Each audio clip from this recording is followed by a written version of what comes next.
Pero es que es verdad, es que hoy es súper especial para mí porque tengo el gustazo de presentarles a Elena González, más conocida en el mundillo como Elenizer. Elena es una de las ingenieras de sonido de referencia de este país, de este continente, de este mundo y de esta galaxia en sí misma. Ella ha acompañado y acompaña a grupos como los Lori, como los Planeta, como Amparanoia, con yo qué sé. Primeras filas, siempre ella está sacando el mejor sonido posible.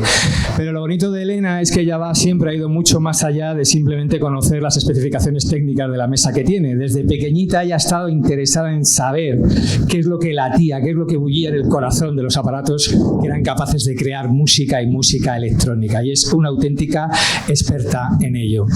Tuve la suerte tremenda de hace 2 años, de hacer un evento precioso donde ella contaba toda su historia y cómo era ser una chica en un mundo claramente, predominantemente por hombres, y la verdad que fue un lujazo conocerla.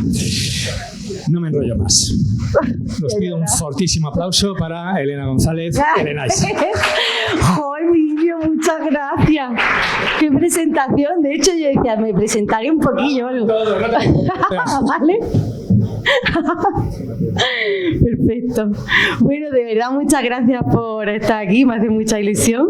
De hecho, me hace mucha ilusión por muchas cosas.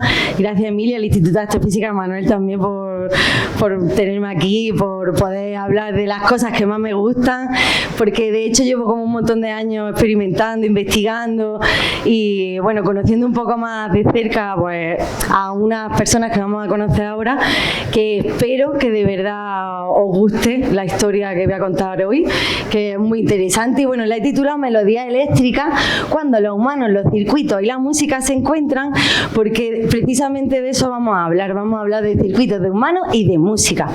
¿Qué pasa? Que cuando hablamos de humanos, circuitos, música, ciencia, investigación, siempre se te viene a la cabeza como hombres, ¿no? Pues resulta que la historia, si investigas un poquito más, nos dice otra cosa, sino que hay un montón de mujeres ahí atrás que nunca han tenido y no se las han valorado de la manera que debía, y que me gustaría hacer mi pequeño homenaje, porque yo desde hace un montón de años empecé a conocerlas poco a poco y dije, ¡guau! Esto es impresionante y debería conocerlo todo el mundo, porque pues se habla de Stockhausen, se habla de, pues yo qué sé, de Pierre Schaeffer, de Pierre Henry, de un montón de Buchla, de Moog, ¿vale? Pero es que estas mujeres, gracias a ellas, pues se desarrolló, se creó, se innovó con la música experimental y en concreto la electrónica de una manera increíble, y fue gracias a ella. Es verdad que no puedo hablar de todas mucho porque si no, no nos da tiempo, y vaya a notar que con algunas que tengo como especial obsesión, por así decirlo, pero en plan bueno. Y bueno, sin más dilación vamos a empezar. Me iba a presentar, pero Emilio me ha hecho una presentación increíble, así que nada, vamos a continuar. Oye, y muchas gracias por venir, que me hace mucha ilusión. Vale. Antes de ello, vamos a hablar un poco de historia, porque no sé si sabéis que electricidad, electrónica, eléctrico, la raíz de estas palabras, no sé si sabéis de dónde viene. Que viene de la palabra en griego antiguo electrón, ¿vale? Y electrón significa ámbar. Y el ámbar viene de que cuando frotaban el ámbar con tela, veían las propiedades de atracción que tenía el ámbar con objetos pues tipo, que creo que tengo aquí, como un papelillo, una pluma y tal. Y de ahí viene esto, y me parece súper interesante porque, no sé si lo sabíais, pero es un dato bastante guay. Entonces, antes de empezar con ellas, porque voy a contar la historia de la música electrónica a través de la vida de ellas y lo que aportaron, voy a dar un par de datos históricos que también son interesantes, ¿vale? Y lo vamos a dar, además, voy a explicarlo por orden de nacimiento de cada una de ellas, ¿vale? Entonces, bueno, del ruido a la música, perdón, que esto... pues no tenéis una poquilla de esa, ¿no? Vale.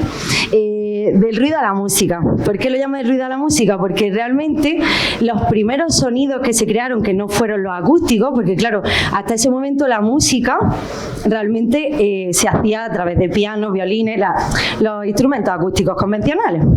Entonces, los primeros sonidos sintetizados, que se dice así porque nace de la nada, por así decirlo, se hacían con osciladores, ¿vale? Los osciladores hacían como tonos puros, ruido rosa, cosas que se llamaban siempre ruido, que no nos interesaba.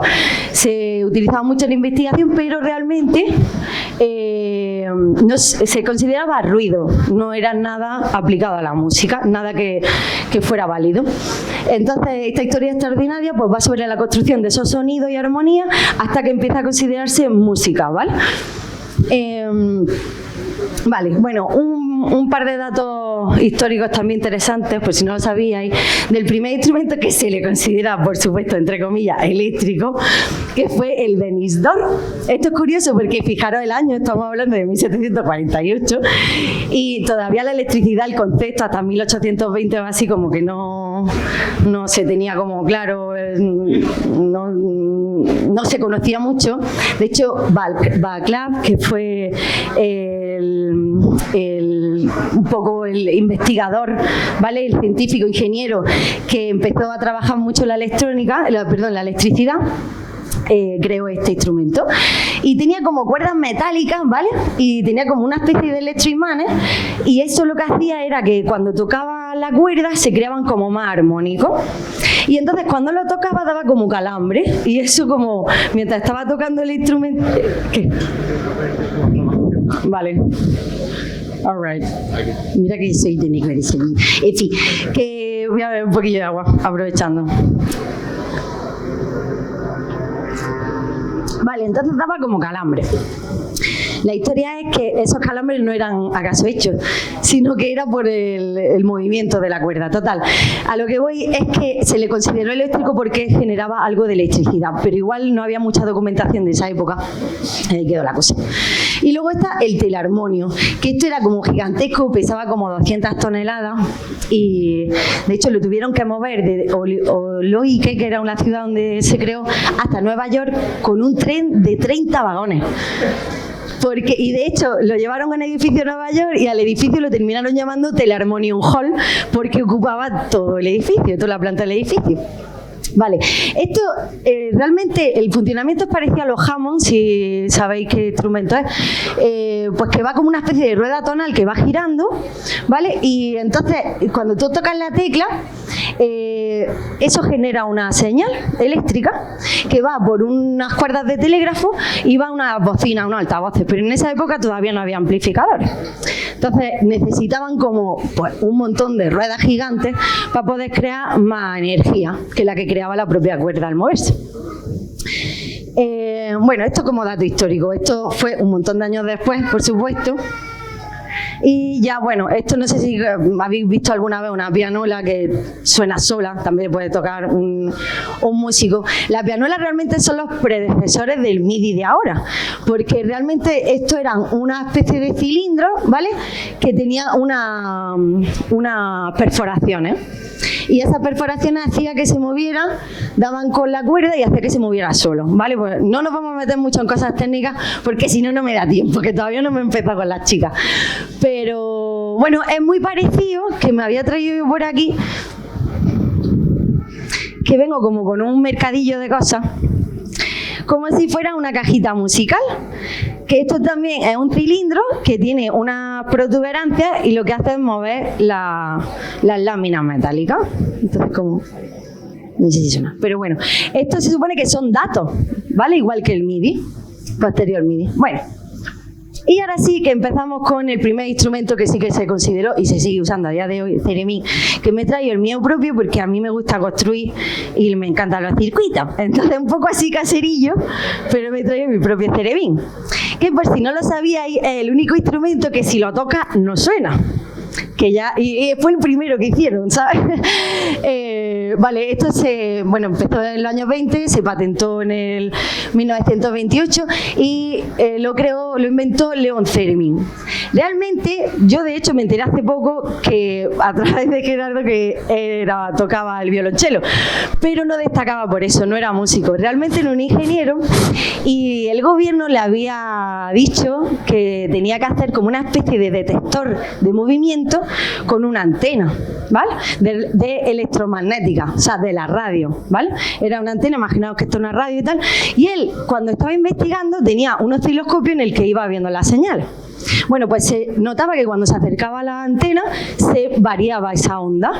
Entonces ahí dijo, bajó la frecuencia a una frecuencia de tono audible, ¿vale? Pues menos de 20.000 hercios, para ver qué pasaba. Y empezó a notar que con el movimiento, pues si te acercabas sonaba más agudo y si te alejabas más grave. ¡Ah! Inventó el theremin. Entonces, esta antena que tiene aquí, esa es de volumen, y esta, que esa la he creado yo, pero con un botoncillo, pues mira que se creó esto hace años, pues no he conseguido hacer la antena de volumen, por mi cuenta, pero bueno, el caso es que él no lo tocaba muy bien tampoco, ¿vale? Entonces fue a una feria, iban mostrando este instrumento increíble, pero como tampoco sonaba bien, pues la gente decía, bueno, pues ya está, una cosa que hace porque realmente suena así, lo íbamos a conectar pero no da tiempo, y claro, era como en la feria, pues la gente no le hacía mucho caso, hasta que apareció nuestra primera mujer, ¿vale?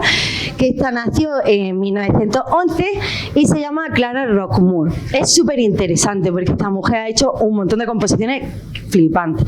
Ahora vamos a escuchar algo de ella. Ella además, junto con su hermana, eran lituanas y fueron a Estados Unidos. Y allí vieron en una feria a Leon Theremin, que de hecho Leon Theremin se enamoró un poco de ella, aunque ella nunca terminó, ya hablando de cosillas, pues se casó con otro. Y esta mujer, pero iba detrás de ella todo el rato. Pero ella era muy profesional y empezó a fliparlo. ¿Por qué? Porque, mira, esta mujer tocaba el violín, tenía oído absoluto y era una virtuosa increíble. Y entonces, por una movida de malnutrición cuando era pequeña, ¿se escucha? Ah, vale. Pues tuvo una tendinitis en el brazo y tuvo que parar de tocar. Y ya pues era como su maldición, porque iba con la hermana, se dedicaban a eso, giraban y tocaban música. Y cuando vio en la feria, que se me pone el vello punta, porque es como un blessing in disguise, ¿no? Como algo que te pasa malo que al final es muy bueno para ti. Entonces decían, es un instrumento que no se toca. Y ella, no puede ser. Como tenía encima oído absoluto, que me encanta esta historia, pues ella fue la que hizo que se popularizara este instrumento, porque lo tocaba realmente bien. Vamos a escuchar algo de ella, para que lo flipáis como yo. Uy, es que está, perdón. Hay un piano y el theremin.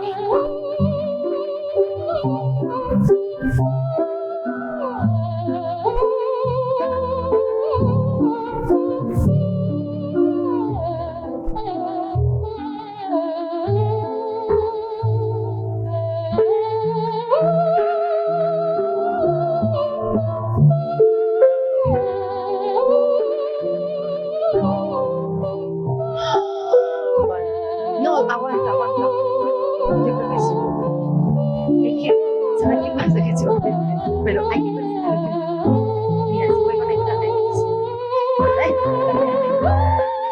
No,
¿Sonido está bajo?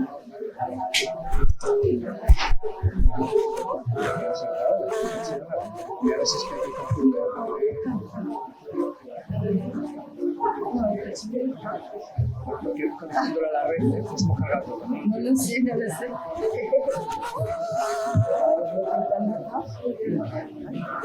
Es como si...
¿Está entrando por ahí? ¿No está entrando?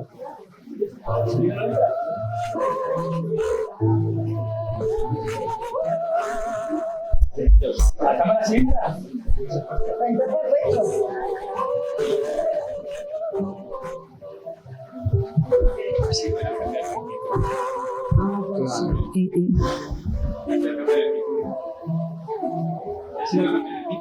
Que a la cámara llega el audio, pero aquí no suena. El audio de mi ordenador.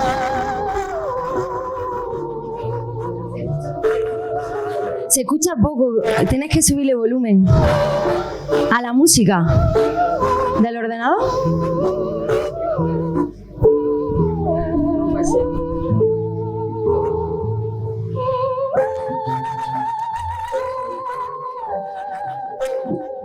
Suena así, loquito, ¿eh? O sea,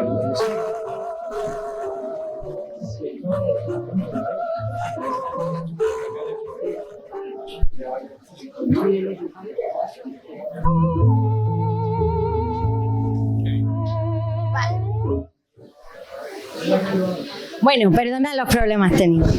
Continuamos. Entonces, esta mujer, ¿veis cómo lo tocaba?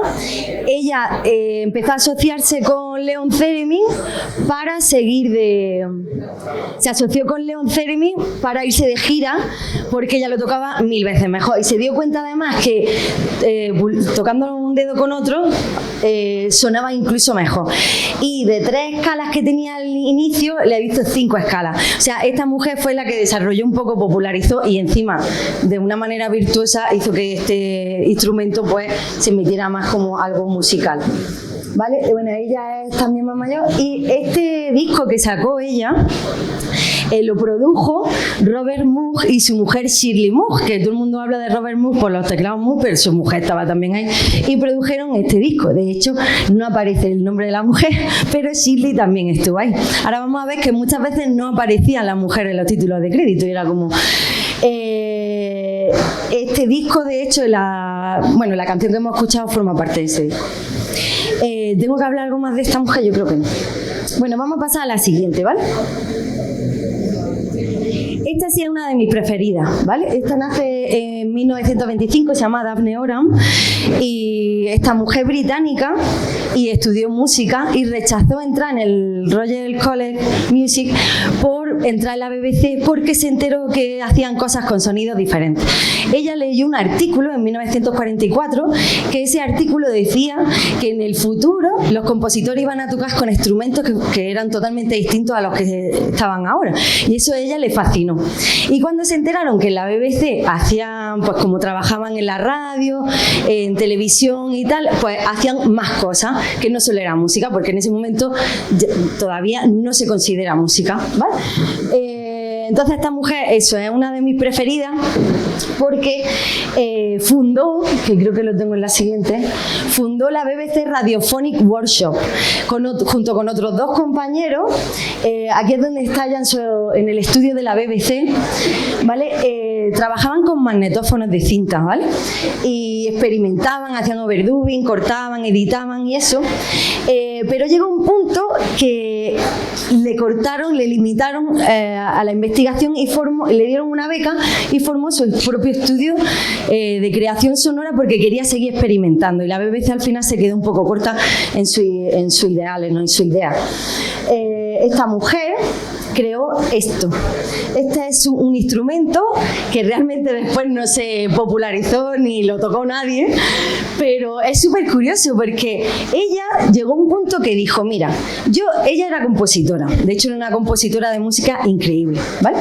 Pero luego era científica autodidacta y entonces dijo un día, bueno, yo no quiero imagínate componer, ella ya componía, aparte de los 20 años ya hacía composiciones de clásica, pero decía, tío, componer, llamar a los músicos que vengan, grabarlo en el estudio, aguantar a los músicos, no. Entonces dijo, yo quiero hacer algo que yo pueda pintar literalmente la música y que suene, y ya está. Estamos hablando de 1957. Bueno, esto se creó mucho antes, porque imaginaros hasta que llegó a este punto lo que pasó. Ella pintaba en cinta, literalmente hacía dibujos en cinta de 35 milímetros de película, ¿vale? Y aquí tenía unos rodillos con unas células fotosensibles, ¿vale? Que reaccionan al movimiento por la luz y unos tubos de rayos catódicos, como de las televisiones antiguas, ¿vale? Entonces la cinta pasaba y claro, detectaba los cambios de luz por la pintura de ella. Entonces literalmente ella iba pintando, de hecho hay vídeos que se ve ella misma pintando en el momento mientras la cinta iba pasando. Entonces esas señales se convertían en señales eléctricas y después en señales acústicas. O sea, literalmente lo pintaba y consiguió. Lo que pasa es que era gigantesco y eso no llegó a ningún lado. De hecho la BBC como que ya la daba un poco por perdida y no le hicieron mucho caso. Hay otra cosa de dato importante de la BBC y es que ella hizo una composición a los 23 años que se llama Steel Point. Bueno, me he adelantado un poco, pero la vamos a poner. Se llama Steel Point, ¿vale? Ella lo hizo con 23 años. Bueno, también escribió un libro que me lo he traído porque es increíblemente maravilloso, que empieza a mezclar un poco los condensadores con la mente humana, la percepción, la alquimia perceptiva de la audición, en fin, es una pasada. Bueno, entonces hizo esta obra que se llama Steel Point con 23 años y ella quería que la orquesta clásica estuviera con magnetófono y con micrófono y que iban grabando y editando mientras y experimentando hacia atrás, hacia adelante, grabando, y la BBC le dijo que no, que eso no, y un compositor 70 años después, en 2016, consiguió recrear esa obra, pero ya con platos de vinilo, con CDJ, ya metiendo electrónica, y me parece una pasada. Y estuvo vetada literalmente bueno, también hizo un vinilo que tengo por ahí que es ese, que es chulísimo. Vamos a escuchar una parte, a ver si no la lío otra vez. Perdón, porque este...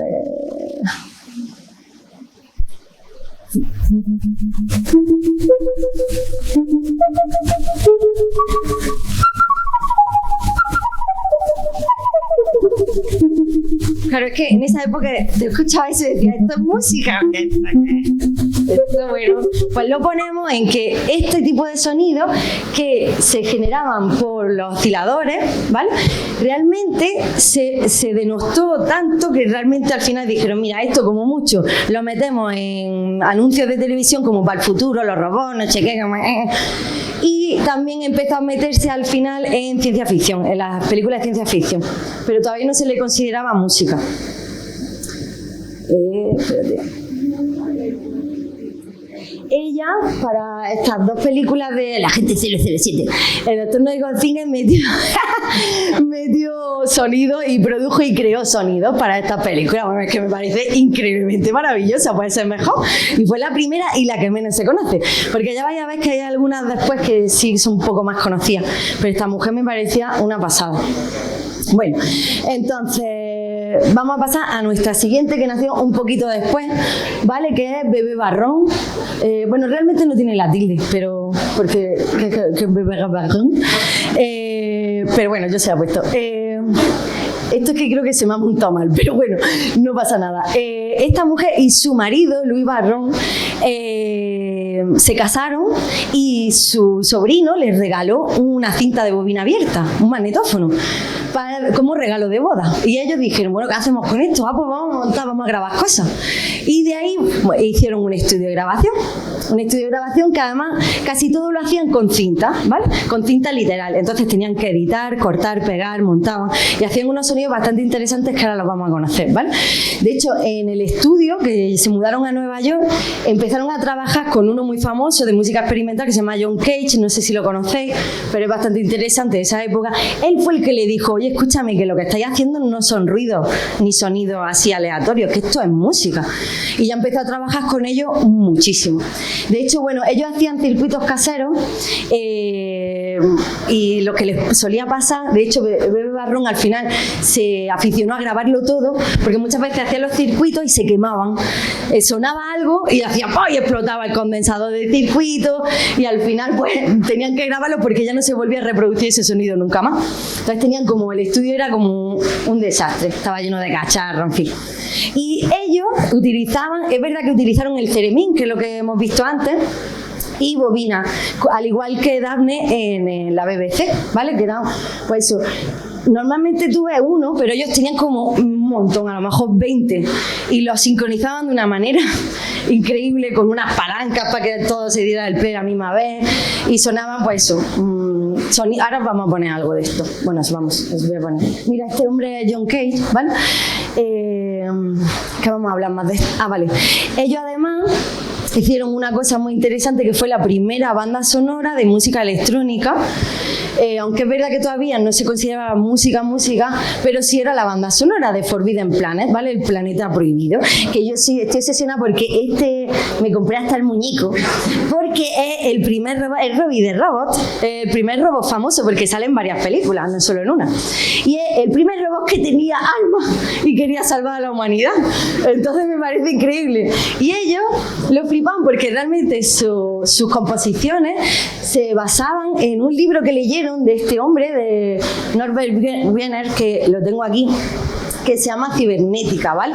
Que realmente pues la cibernética es la ciencia esta que estudia como las semejanzas de los sistemas y mecanismos de control y comunicación entre los seres humanos y las máquinas. Y, bueno, más concretamente, pues eso, los mecanismos biológicos a la mecánica, ¿no? Entonces, bueno, pues me parece una pasada, porque es que al final vamos uniendo cosas y dices, qué maravilla. Y estos fueron. Vale, luego viene Pauline Oliveros, que era una activista feminista. Bueno, la mujer era increíble. Ella trabajaba la música electrónica también, estuvo en San Francisco, después en San Diego, y era una mujer muy interesante porque pues luchaba mucho por los derechos de las personas, creía que la música ayudaba mucho al alma, todo el mundo tenía derecho a escuchar música. Eso, era muy activista, muy feminista. Hizo un artículo para New York Times que se llama Don't Call Them Lady Composer, en plan de no las llames mujeres compositoras, por favor llámalas compositoras, porque ya estaba la connotación de la mujer, bueno, ay, porque te hablan como con descendencia, ay, mira qué cosas, qué guay que haces, mira que eres mujer y mira lo que estás haciendo. Entonces ella como que odiaba eso y bueno, experimentó mucho, se llevaba como a la gente a experimentar con sonidos.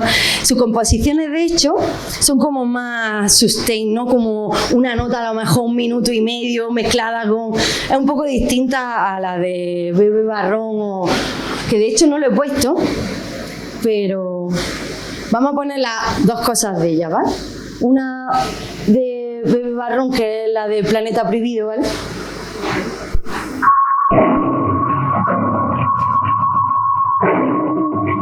Claro, aquí es cuando John Cage le dice, oye, que esto sí es música, que no te que están diciendo que no, pero esto es música.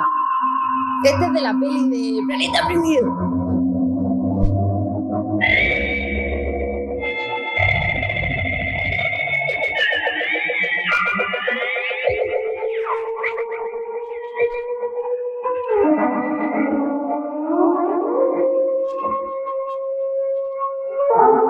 Bueno, este era el tema principal de esta película. Y luego está Pauline Olivero, que es como mucho más atmosférica, meditativa, hacía como meditación trascendental con la música que ella creaba.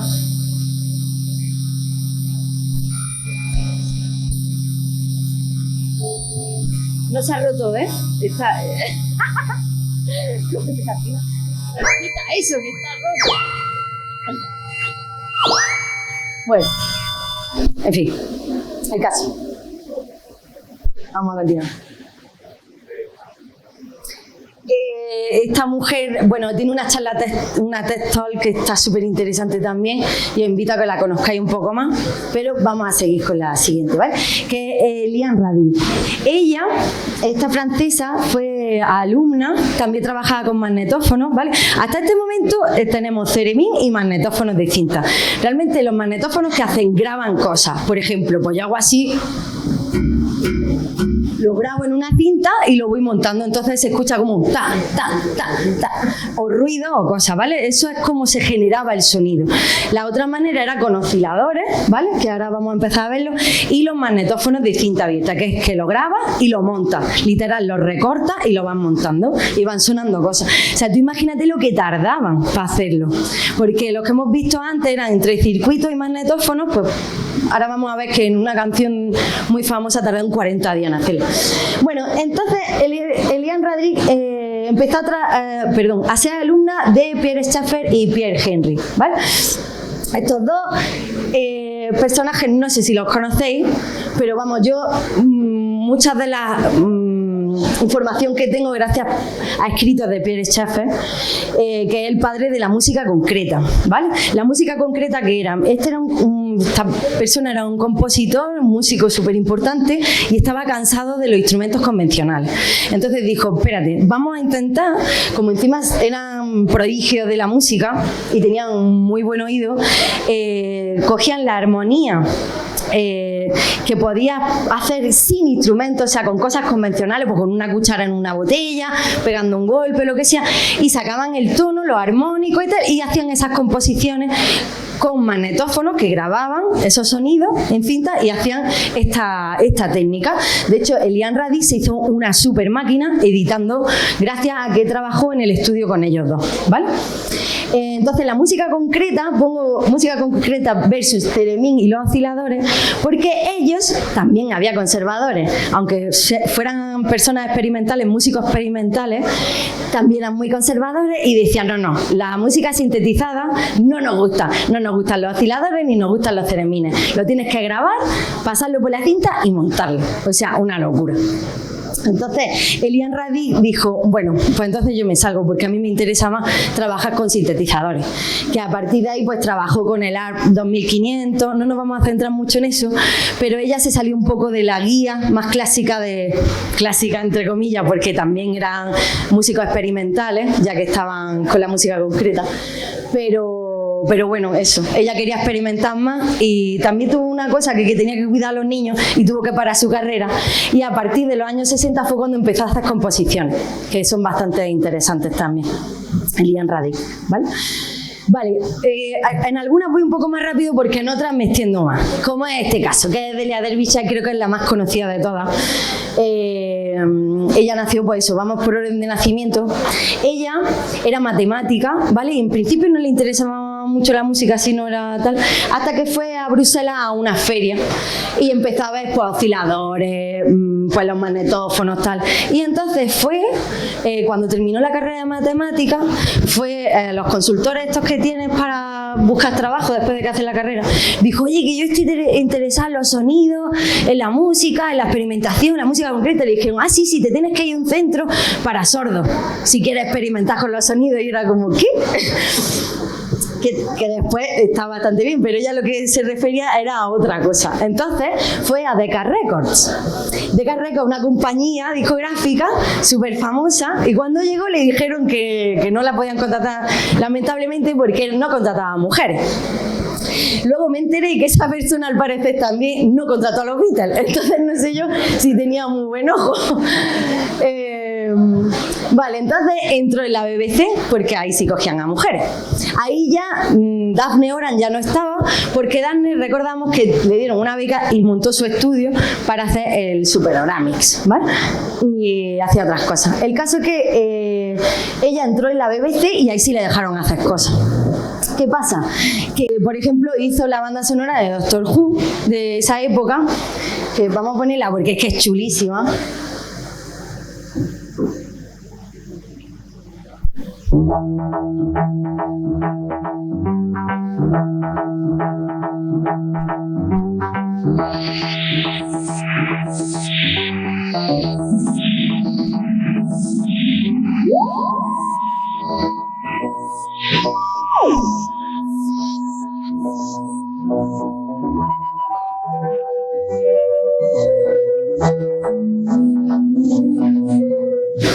Bueno, es una maravilla, no la pongo más porque si no, no me da tiempo, pero es una súper maravilla y no la pusieron en los títulos de crédito, tardó 40 días en hacerlo, increíble, vamos, es que para matarlo. Entonces dijo, mira, ¿sabes qué pasa? Que ya me he cansado un poco porque estuvo bastante años allí en la BBC y montó con otros colegas de ella la Unit Delta Plus. ¿Por qué? Porque hemos dicho antes que este tipo de música o de sonido, de ruido, como lo quieras llamar, se estaba enfocado más en televisión para anuncios de cosas del futuro, robots y tal, o para ciencia ficción en el cine. Entonces dijeron, oye, que no, que esto tiene que ser otra cosa. Entonces montaron el Unit Delta Plus, que de hecho pues allí iban, pues yo que sé, terminaron yendo pues los Pink Floyd, que empezaron a experimentar también con ceremines, con cosas, perdón, se me está escuchando, ¿no? Vale. Es que no estoy acostumbrada al micro, fíjate. Perdón. El caso es que como estaba diciendo, montaron el Unit Delta Plus y ahí conoció pues a John Lennon, le grabó a Yoko Ono, que ella cuenta literal que estuvo grabando cosas con Yoko Ono mientras ella dormía en el suelo, pues ella le grababa cosas a Yoko Ono.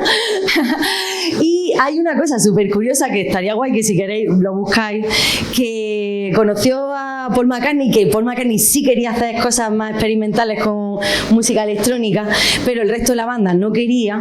Entonces fue a verla, a hablar con ella y tal, y mientras grababan el Yesterday, las sesiones de la canción Yesterday, empezaron a grabar, por grabar, que nunca se editó, pero sí está en YouTube, se llama Carnival of Lights, como el carnaval de las luces, y es una obra de 14 minutos, un tema de 14 minutos súper raro de música electrónica, y claro, el Paul McCartney quería publicarlo, pero el resto de la banda le dijo que no, que eso no tenía nada que ver con ellos y nada. Y ahí quedó como su mini colaboración. Bueno, ¿qué más tengo que decir? Ya está. ¿Te voy a decir nada más? No. Wendy Carlos. Bueno, ella además, Wendy Carlos es una super mega máquina, es una compositora de la hostia y seguramente había escuchado cosas de ella. Ella al principio firmaba como Walter Carlos porque fue una de las primeras pioneras de la música electrónica, además trans, y era también una activista y la tipa hizo unas cosas mega increíbles. Wendy Carlos se hizo muy famosa porque conoció a Robert Moog, que es el que hizo estos teclados, que se llaman los Moog modulares, ¿vale? Se llaman modulares porque tú compras un módulo y lo puedes hacer por partes. Entonces puedes hacerte uno gigantesco o uno más pequeño, ¿vale? Entonces realmente esos tipos de teclados son osciladores que creaban los tonos puros. Lo que pasa es que creaban una onda senoidal convencional, pero también creaban ondas cuadradas, que esas tienen como más armónicos, son más ricas en sonido, o las dentadas, o ruido rosa, tal. Entonces, todo este aparato, lo que tiene todos estos controles, básicamente es que modulan la señal, la filtra, le hacen la envolvente y empieza a combinarlo. Y esta mujer era una máquina. Robert Moog era un ingeniero y ella era la artista. Entonces, cuando se conocieron, los dos como que se enamoraron a nivel profesional y dijeron, ¡buah! Es la combinación perfecta. Necesitaba a esta mujer para que pudiera desarrollar mi invento del Moog de una manera increíble. De hecho, después se creó el mini Moog. Tío, es que lo cuento y se me pone el vello de punta. Y bueno, esta obra que se llama Switch on Bach, no sé si la había escuchado, pero se hizo un superventa al nivel de los Beatles, estaba el 10, porque realmente es una interpretación de Sebastian Bach con este teclado, ¿vale? Con el Moog. y cuando lo escuchéis es súper chulo. Encima ya todas estas cosas las puedes escuchar, por ejemplo, aquí.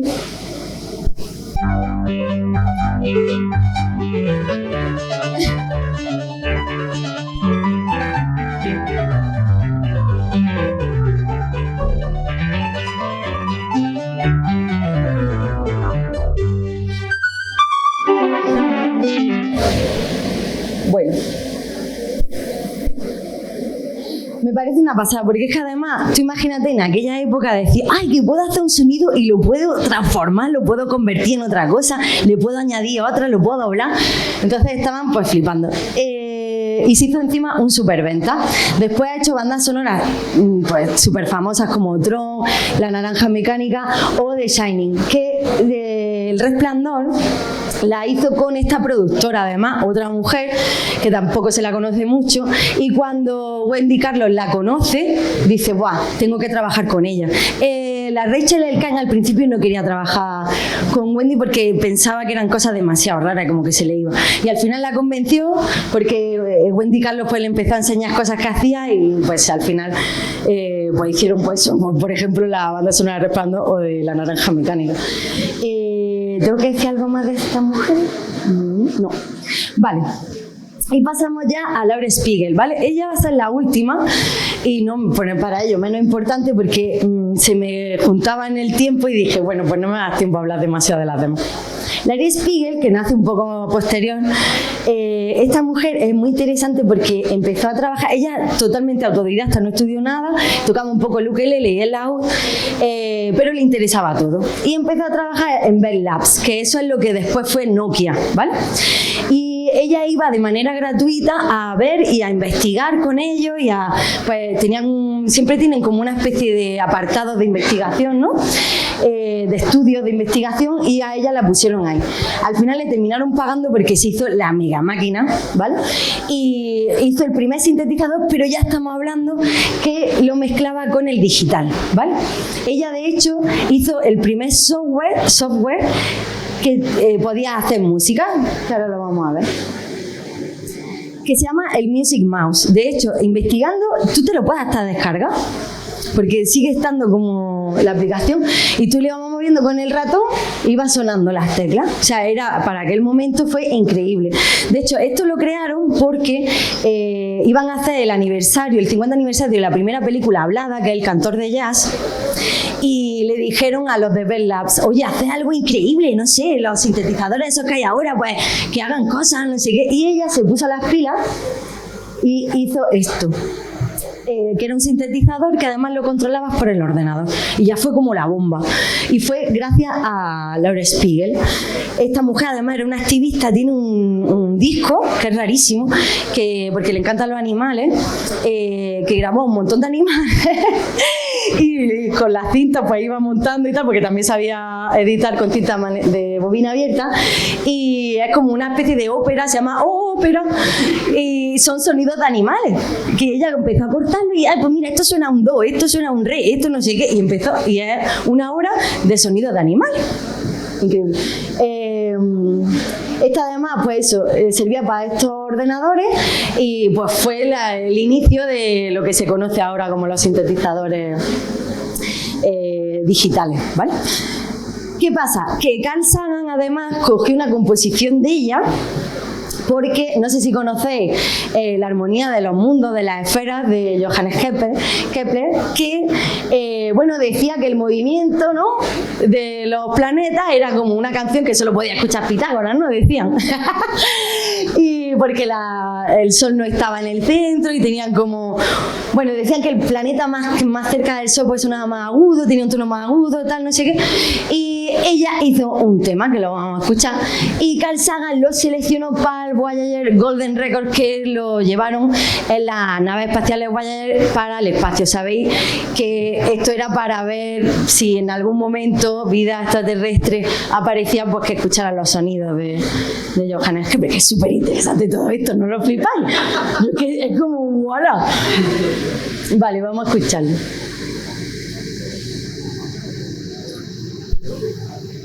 Bueno, igual son cosas raras.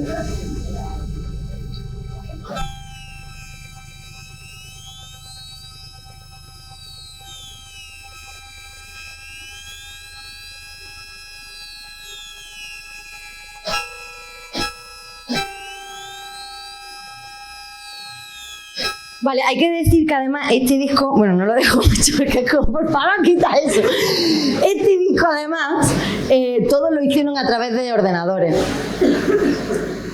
¿Vale? Todas las composiciones eran sonidos sintetizados de música a través de ordenador, ¿vale? Bueno, esta es la ópera de los animales, ¿vale? Que sonaban los animales. También creó un programa de software, una mujer que además de autodidacta creaba unas cosas increíbles. El Vampire este era como una especie de animación, como lo que después vino siendo cuando tú ponías el Winamp y todo esto con música que sale en movimiento la música, pues algo así. Y lo creó ella, se llamaba el Vampire. Y bueno, también le pusieron, que esto ya es súper de ahora, porque esta mujer sigue viva, un tema que se llama, no me acuerdo, de la película de los Juegos del Hambre. Es que me había traído como para contar un montón de cosas y ya me pongo a hablar y nada. Bueno, y quería decir, porque es que Lara Spiegel me parece increíble también y todas las cosas que hablaba. Entonces quería que, pues, he sacado como 2 escritos de ella que me parecen súper interesantes. Y dice, las mujeres se sienten muy atraídas por la música electrónica en su momento, ¿no? No tienes que ser aceptada por ninguno de los círculos de la industria dominados por hombres, no dependes de nadie. Compones en tu estudio, tu casa y luego lo expones a la audiencia sin presión, sin juicio, sin validación de nadie, mientras estás componiendo. Eso da una tremenda libertad. A las mujeres les gusta la electrónica porque le hace ser más libre. Vamos, increíble. Y bueno, ya terminamos con ella, ¿vale? Que, muchísimas gracias. De verdad que me hace mucha ilusión que me hayan escuchado todo el rato. Y,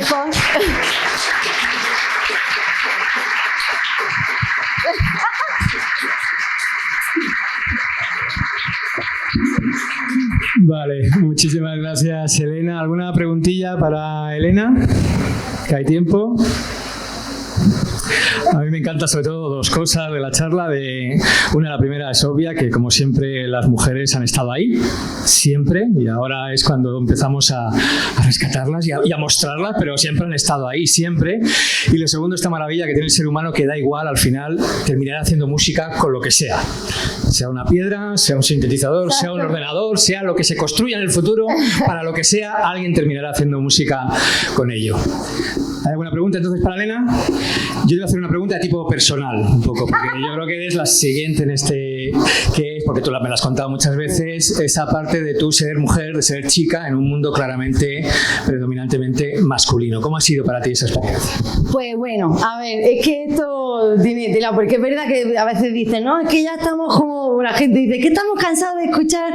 Digo, perdona, o sea, yo llevo 20 años en el sector y de verdad sigo viendo cosas que es como para decir, no me lo creo que me esté hablando así o que me esté diciendo esto y tal. Bueno, a mí yo, de hecho, te he llegado a contar que incluso cuando empecé a trabajar, pues no me quería ni pintar el rabillo de los ojos para que no me dijeran, oh, imagínate que tengo un mal día mezclando la música y esto suena muy mal. Claro, como se ha estado pintando el rabillo, pues por eso está sonando mal. Y me asustaba a veces y me hacía como, me vestía de otra forma. Mi madre decía que había cambiado hasta la voz, que estaba como hablando así. O sea, yo misma me avergüenzo de esa actitud, pero yo no quería que hubiera ningún tipo de connotación. Yo trabajo mucho con artistas girando por el mundo, por España sobre todo, pero también por el resto del mundo, y me daba mucha pena que siempre había como que no, como cuando en el cole no te eligen para el equipo de fútbol o de lo que sea, ¿no? Ese tipo de sensación de decir, tío, ¿por qué que yo valgo, que yo lo hago, que lo puedo hacer igual de bien, déjame que lo haga? Luego te encuentras con gente maravillosa como la Javi que está aquí, que me empecé a trabajar con él cuando era muy joven en su estudio, y hay gente maravillosa, por supuesto, que estamos generalizando, pero sí es cierto que no se nos tiene en cuenta de la misma manera. ¿Cuántas productoras mujeres hay en España, por ejemplo? Productoras musicales que tengan su estudio y que la gente vaya allí y esté, vamos, porque yo tengo millones de amigos que tampoco, que pueden ser mejores o peores, pero son todos hombres. Pero y conozco el resto de España y no hay estudios de mujeres y que le diga, oye, produce que me den el disco. Pero ya en esa época ya había. Entonces, siempre hay, ¿no? Yo no digo que no la haya, pero está muy escondida y eso no puede ser. ¿Por qué cuando se habla de música o, ¿sabes? No vale lo mismo. Porque normalmente, bueno, a mí me han llegado a decir un montón de veces, claro, tú vienes aquí porque eres la novia de, y es como, tío, puede ser que sea o no, pero ¿qué tendrá que ver eso? ¿Por qué lo que yo tenga aquí ¿sabes? Me han llegado a decir, una alumna me dijo que si era lesbiana, que claro que puedo ser lesbiana, pero ¿por qué? Porque como te dedicas a la música así como lo que haces, y es como, ¿qué? ¿Qué tendrá que ver? Es como, de verdad que es para echarse las manos a la cabeza. Y quien lo niegue, de verdad, lo siento mucho que le moleste a quien le moleste, pero supongo que lo dejaremos de decir cuando veamos realmente un cambio. Y es cierto que va a ser muy poco a poco, porque esto está siendo, pues, a paso de gusano, ¿sabes? Perdón, que me...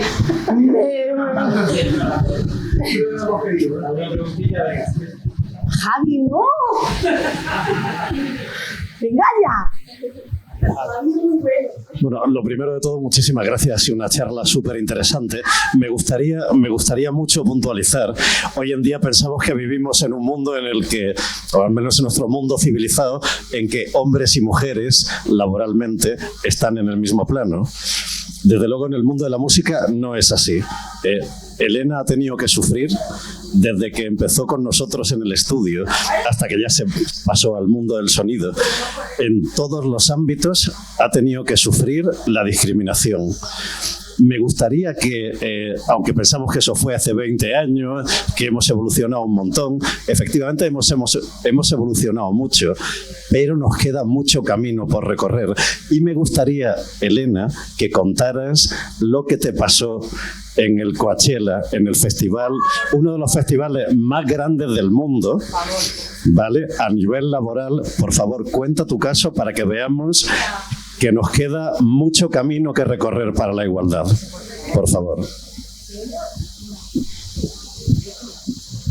Pues mira, que te diga.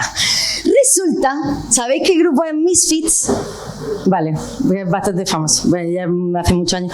Pues resulta que, bueno, el Coachella es un festival que se hace dos semanas, es lo mismo, se repite, las mismas bandas, si toca una el viernes, toca al viernes siguiente, que estaba Lady Gaga, no sé qué, y los Misfits. Y yo estaba allí, no para ir al festival, pero bueno, estaba allí cerca porque estaba en Estados Unidos. El caso, que resulta que Misfits pues despiden a su técnico de sonido porque la primera semana que tocaron pues hubo un montón de acople, estuvo todo fatal. Y resulta que dijeron, como lo de las pelis de hay un médico en la sala, pues o sea, hay un técnico de sonido libre en la sala, y yo, bueno. Y entonces pues me llamaron y me dijeron, oye, pues danos tu currículum, vamos a ver cómo tal, porque tampoco encima soy de fuera y tal. Les paso toda la información, voy el día de antes a que me dieran la pulserilla para poder entrar y bueno, pues me preparo la sesión para poder trabajar con ellos y me levanto a las 6 de la mañana, llego allá a las 7 al festival, yo ahí con mi mochililla, hola, no sé qué, presentándome a la gente,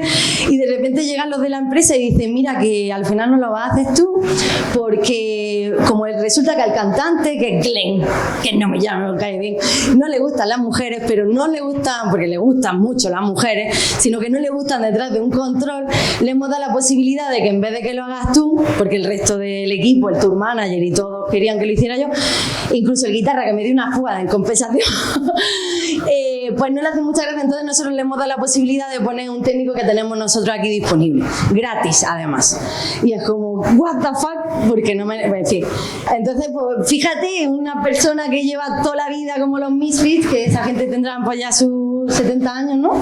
60 y pico, y que siga teniendo esa mentalidad y que haya recorrido todo el mundo. Y pues eso fue, pero me dieron una púa y entré al concierto gratis. Bueno, venga, una última pregunta o lo dejamos aquí. Venga, la última. Que sea fácil, que sea fácil. Sí, muy facilísima. Muchas gracias, está guapísimo, la verdad. ¡Ah, qué guay! Yo aprendí un montón. No, de hecho, era una solicitud. Si podías recomendar algo de lo que se te ocurra de música o libro o película, algo que sea para... No sé, para investigar más en el tema... Ah, sí, pues mira. Aparte de, hombre, yo Planeta Prohibido lo he visto, la de... Me parece que he puesto el merchan, pero no es para comprar. Que realmente, mira, las composiciones, sobre todo, porque muchas de ellas eran compositoras, otras inventoras y cada una como que destacaba en algo. Pero a mí, por ejemplo, me gusta muchísimo Wendy Carlos. Wendy Carlos, a nivel de compositivo, es que era como un prodigio, una mujer prodigio. Igual Laura Spiegel, que es esta última, ella también tiene muchas composiciones que son muy interesantes. Ahora, es verdad que es como cuando ves cine muy antiguo y experimental y tal, es difícil a veces pero conforme más lo vas escuchando, más te va gustando. Entonces, Daphne Oran a mí me parece, para mí de todas es ella, pero porque fue la primera que empecé a descubrir, no había nada en internet en el momento que yo supe de ella, y tiene unas cosas, de verdad, unas composiciones también muy chulas. Igual son todas, pero no sé. Ay, gracias. ¡Ay, qué ilusión!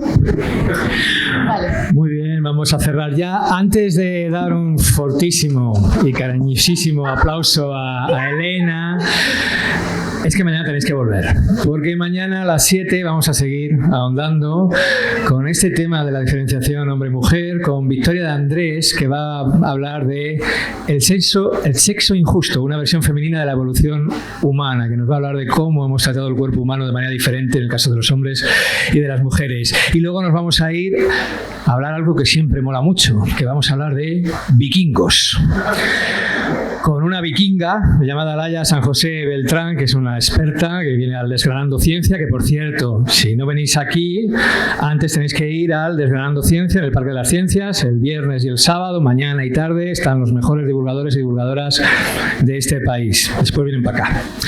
Y sobre todo tenéis que venir a las 6:30, porque un tal Manuel Espinosa, de la Estación Experimental del Zaidín, que no sabemos muy bien quién es, presenta La vida social de las bacterias, que es un libro chulísimo donde nos habla de esos seres tan pequeñitos que son los que realmente dominan el planeta, que es suyo, básicamente. Y ahora sí, os pido un fortísimo aplauso de corazón, porque es una crack, es una máquina. Elena Iser, Elena González, muchísimas gracias.